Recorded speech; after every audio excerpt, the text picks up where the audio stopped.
Rockwell makes. It's wild because no matter how many times I experience this, it never fails to weird me out. As soon as you put this less dense absorbing material on the wall, it's like you can only hear the server coming from that side, and then this side is just quiet.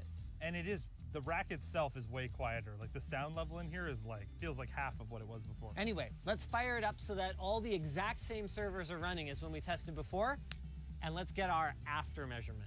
I haven't told Jake, but now what we gotta do is treat the whole studio like this, right? That's still very impressive. I mean, I already know the answer because I can hear it with my ears, but please do quantify. I haven't measured it yet, so we're gonna find out together. Let's be quiet for like a few seconds. Oh, it would have been really funny to slap him in the nuts. All right. Well, the first number we had was 53.8 dBA. The second number was 49.1 dBA. The last number is 47.3 dBA. So actually, the wine is pretty much. We did get rid of the wine because I was looking at this curve going, it's this one right here that was annoying. And what's our drop here? We're going from almost 55 to almost 45. Yeah, 10 dB. And you said 10 decibels is roughly half. Perceptually, it's half as loud. Yeah. Yeah. So this looks like a pretty subtle change, but because it's right in that annoying. It is. It's a huge difference. And it affects the office side of things too. That's a lot better. To be clear, this door is not really treated yet. Yeah, it's gonna be even better. It doesn't have a proper seal on it. If you guys enjoyed this video, you might also enjoy the time that I did this by myself with worse tools, worse materials, and in a more cramped space. It was truly one of the most awful working experiences I've ever had. This was not that bad. My arms are a little itchy. You want some? Thanks. North Korea's most arrogant general has just sent his leader onto the plane with a salute. The next second, his subordinates picked up an SA-18 portable anti-aircraft missile and aimed it at the helicopter. Then fired the cannonballs. Soon after, he led his troops into the Wonsan Air Defense Base armed with AK-47s. Take control of an intercontinental missile silo equipped with nuclear warheads. MiG-29 fighter jets crossed the 38th parallel and flew into South Korean airspace. South Korean satellites detect illegal entry of enemy troops into the Air Force. And headquarters was immediately ordered to be on the 38th parallel. 2 F-15 fighters recently rolled out to intercept them. As F-15 and 3 surrounded MiG-29 from left to right. The North Korean pilot immediately rocked the fuselage left and right, signifying that he is here to surrender. But when 2 South Korean warplanes escorted North Korean warplanes back to base, headquarters found another North Korean MiG-29 fighter flying over the 38th parallel at Mach 2. The commander of the South Korean Air Force suddenly felt uneasy. Immediately ordered the No.1 pilot to continue commanding the North Korean fighter, as well as pilot No.2 Anya scrambled back to intercept enemy aircraft near the 38th parallel, at the same time sending 2 F-15 fighters to the ground in support. But when Anya looked at the other party, also showed swaying left and right. With an abnormal movement, he thought he would give up again. So he relaxed his guard and used sign language to signal the North Korean pilot to follow him back to base. Unexpectedly, as soon as Anya approached the MiG-29, the North Korean pilot suddenly rolled 360 degrees horizontally in excitement, hissed and quickly flew towards the first North Korean fighter to surrender. Then pressed the button to launch the HARM missile.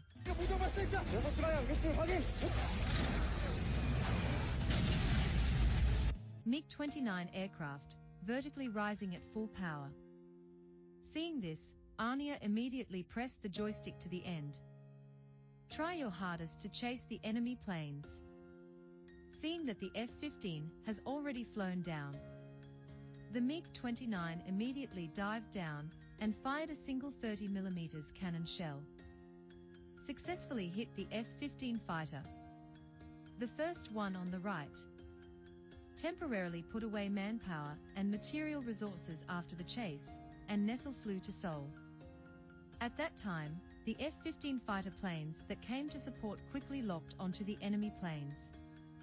But when the pilot was about to press the missile launch button, the commander ordered all fighter aircraft not to fire and only to divert it, citing the safety of the city's residents. It stated that an anti-aircraft missile deployed on the ground over Seoul would shoot down the MiG-29. As a result, an F-15 fighter went underground, fly ahead of the MiG-29, and use itself as a live target to lure MiG-29 to fly out of Seoul airspace. But the North Korean pilots couldn't keep up. It's not enough to just be infatuated with downtown Seoul. The MiG-29 interest rate has been lowered.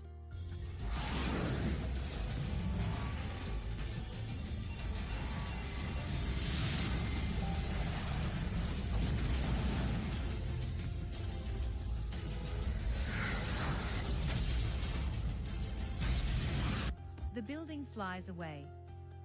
North Korean pilots flew MiG-29 fighter jets to bombard central Seoul. Wang Haoyai quickly climbed up and prepared to escape. Two South Korean F-15 fighter planes arriving to intercept quickly locked it after seeing it. But when the South Korean pilot was about to launch a mission, MiG-29 suddenly performed a Cobra maneuver and climbed up, as well as circling one of the F-15s. The rear shoots wildly at the rear of the F-15. The pilot did not have time to dodge, and was hit by the MiG-29's tail, and the engine suddenly lost power. Seeing a tail that is out of control and falling quickly, the pilot slammed and ejected into the fire control unit in the back row, while trying his hardest to control the fighter with the joystick, to prevent F-15 units from falling into residential areas. Fly to no man's land near the 38th parallel.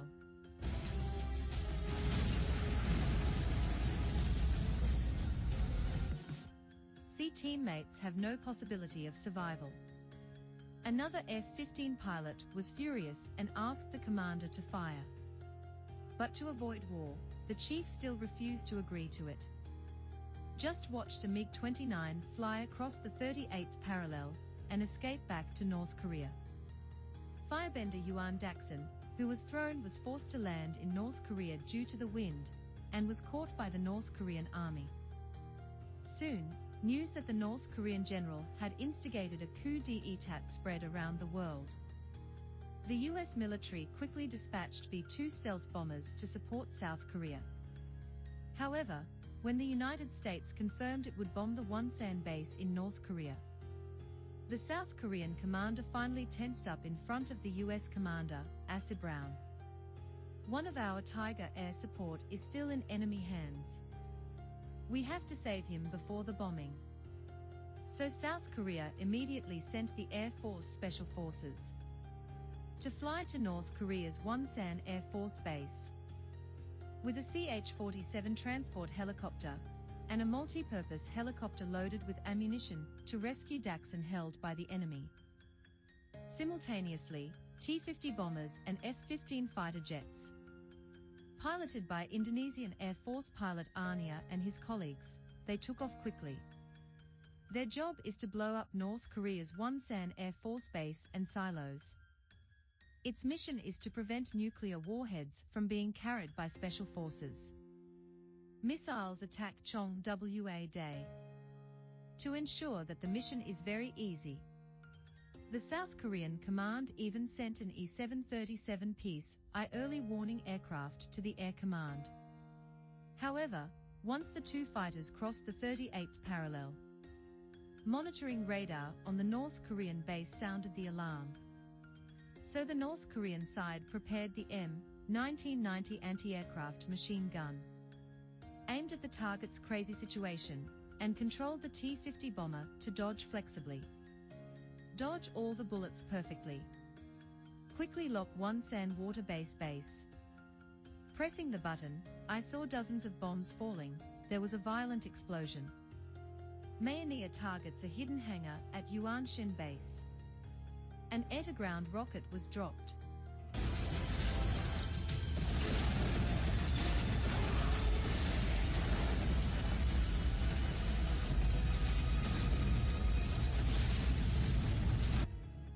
A South Korean pilot frantically flees for his life. Meanwhile, the North Korean soldiers behind him chased him and fired wildly. Hearing a grunt, he was the first to hit the dice and fell to the ground with a plop. In a moment of crisis, South Korea sent a CH-47 transport plane to arrive on time, taking the North Korean army by surprise.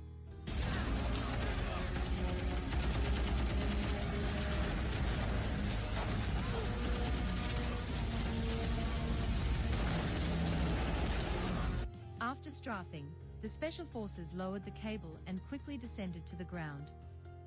Managed to save the injured Dachshund.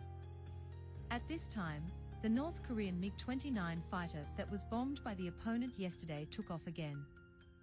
The F-15 fighter jet aimed at South Korea was 2 missiles. The pilot immediately responded with 1 missile.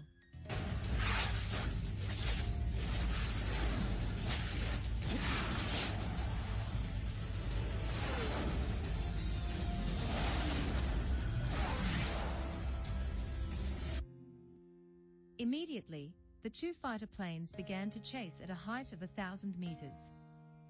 Both pulled full joysticks, using the basic maneuver of a scrolling spiral to climb.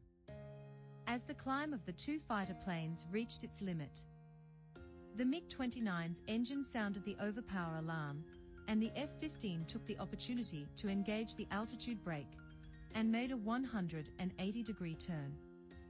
To face the MiG-29 crazily,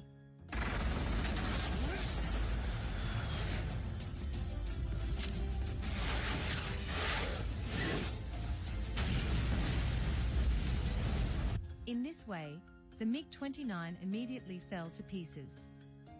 The piloted T-50 bombers eventually located the missile silo at the Wonsan base in North Korea. But before he could drop the bomb, North Korea's SAM-5 ground air defense missile locks on it. Just listened to the 2 air defense missiles, and immediately swallowed them towards the T-50 at Mach 3. Seeing this, Anya immediately climbed up and threw a decoy bomb, so as to form a barrier behind him.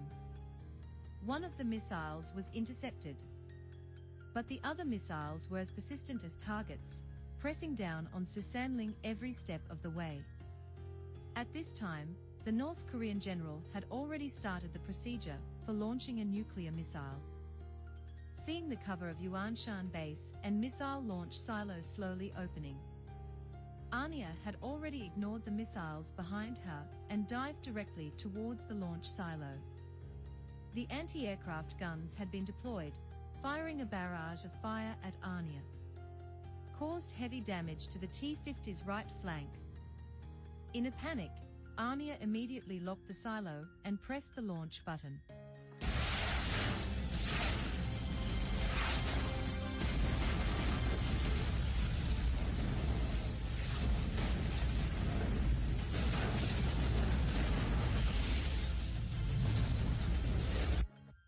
Although the silo was hit and the crisis in Chong Wa Day was successfully resolved, the missiles behind Anya were still hot behind them. To get rid of him, Anya decided to take a risk and go for a wave of extreme surgeries.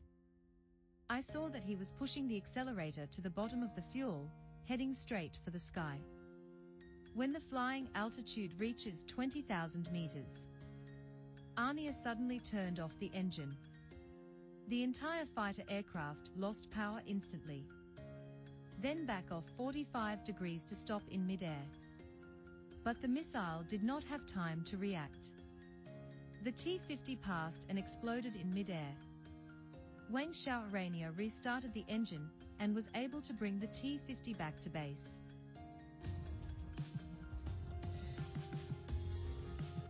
This is after you guys spent 8 hours cable managing this? Maybe.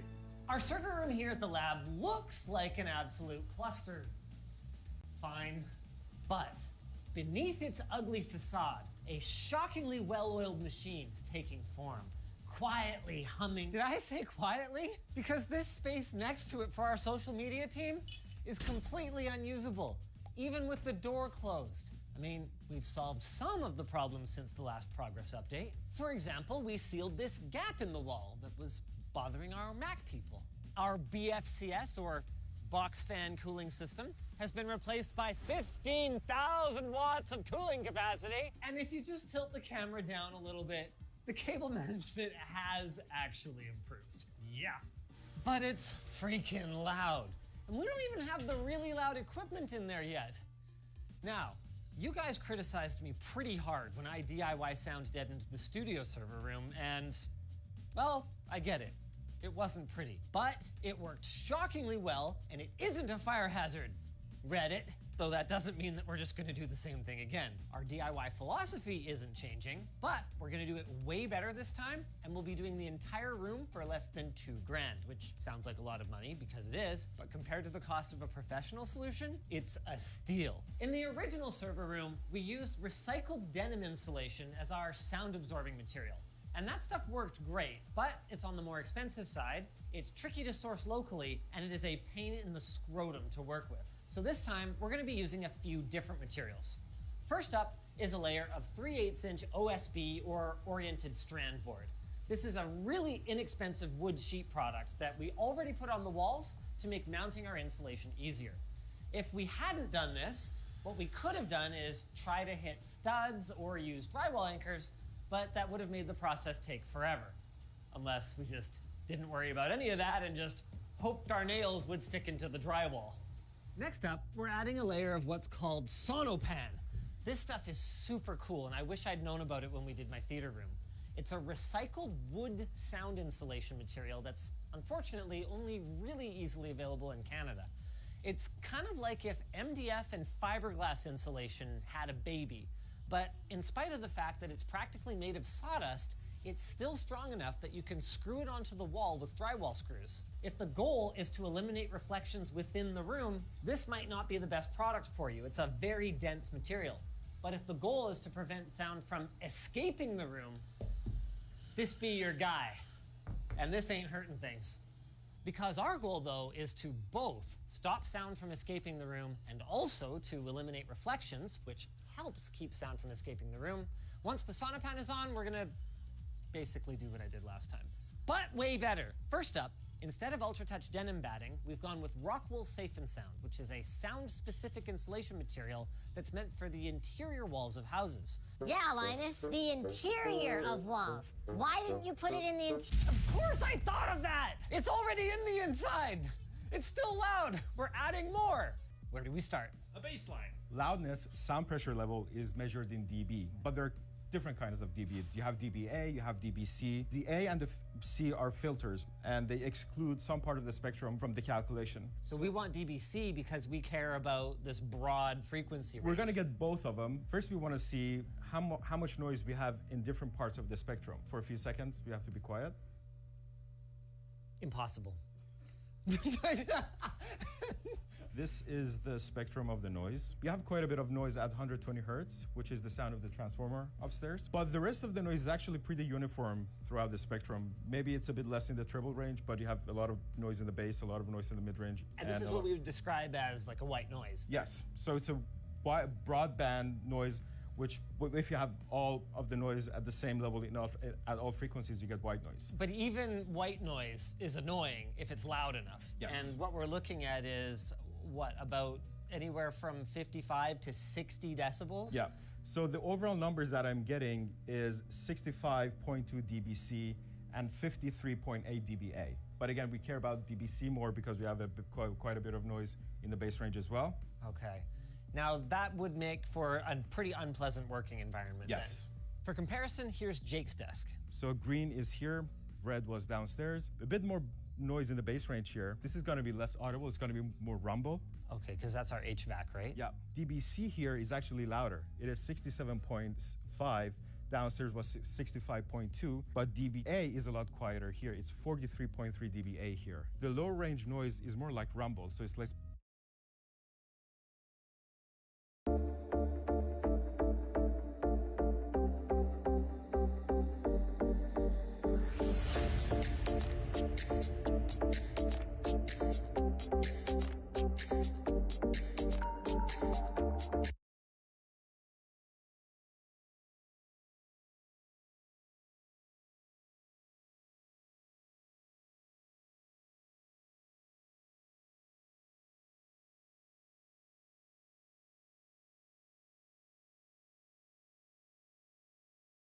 Less bothersome. This is more annoying. From an evolutionary standpoint, like we're tuned to hear this range way more acutely. Yes, for speech and dialogue, yes. Got it. Last time around, I mounted the insulation with long nails through the outer duvetine at the end to tack both my cloth and my insulation onto the wall. And while it's mostly intact all these years later, we've ended up having to do a fair bit of red-green engineering to keep everything happy. So we went back to the drawing board and designed our own custom insulation holding plates inspired by the plastic washers they use when sound deadening some music.